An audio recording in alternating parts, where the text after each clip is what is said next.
Sekolah Lab School yang berada di jalur padat Jalan Pemuda Rawamangun merupakan satu dari sekian sekolah yang dicemaskan Pemprov DKI Jakarta menghambat lalu lintas atlet SEA Games. Selain Lab School, ada pula kompleks sekolah Al-Azhar di Bilangan Kebayoran Baru yang dikenal selalu padat karena antrian kendaraan penjemput maupun kendaraan milik siswa yang parkir di pinggir jalan.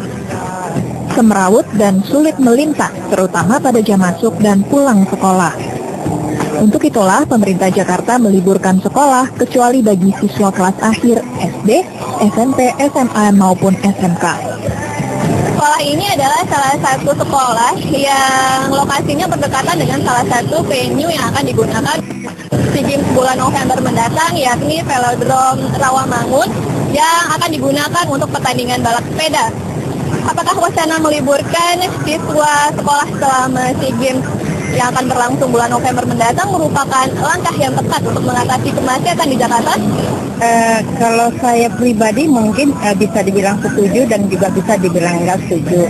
Kalau memang itu, saya rasa kan kemacetan itu di jam-jam tertentu ya Mbak ya.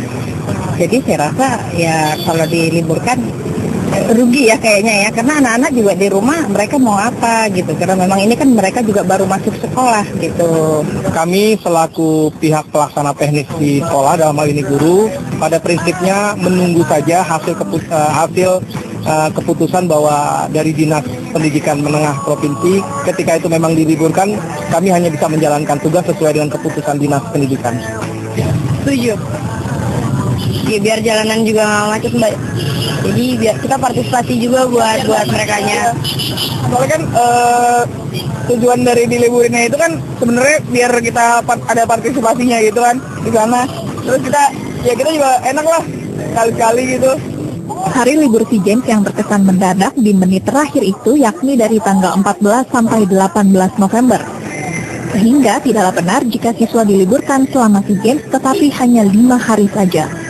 Lagi pula, kebijakan ini tidak merubah serta masih pada batas toleransi kalender pendidikan efektif, yakni 240 sampai 245 hari dari ketentuan selama 251 hari. Selain diarahkan untuk menjadi supporter, para siswa juga diharapkan dapat belajar, mengalami dan mempraktekkan rasa nasionalisme mereka. Dan kemudian ini yang saya ingin mengatakan sebetulnya tidak libur, tapi belajar yang dipindahkan dari ruang sekolah atau ruang belajar ke arena SEA Games. Oleh karena itulah ketika pelaksanaan SEA Games ini tetap diberikan tugas di bawah tanggung jawab Bapak Ibu Kepala Sekolah dan dikoordinir oleh guru-guru. Selama SEA Games berlangsung, Kepala Dinas Perhubungan Udar Tristiono memastikan tidak ada pengalihan arus, tetapi hanya pengaturan tempat saja yang memprioritaskan rombongan atlet.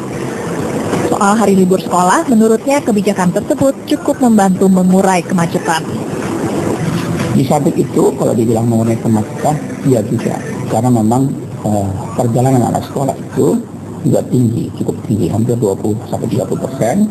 Sehingga kalau mereka itu libur, kita mendapatkan juga lancaran. Seperti kita lihat pada hari-hari di mana anak sekolah itu libur, lihat jalanan itu menjadi lebih lenggang.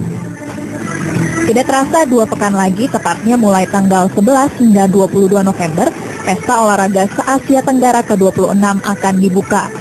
Venue atau lokasi pertandingan di Jakarta diklaim telah siap digunakan. Selaku tuan rumah, tentu saja semua pihak diharapkan memberikan kontribusi sesuai porsi masing-masing.